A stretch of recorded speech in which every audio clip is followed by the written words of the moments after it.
நமது பண்டைய தமிழர்கள் செங்கல்லை ஒரு வார காலம் வெயிலில் உலர்த்தி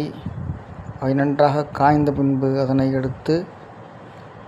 ஆற்றோரங்களில் வரும் நீரை கால்வாய்கள் மூலம்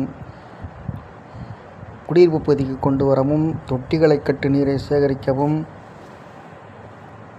மேலும் கட்டுமான பணிக்கும் செங்கல்லை பயன்படுத்தின பொழுது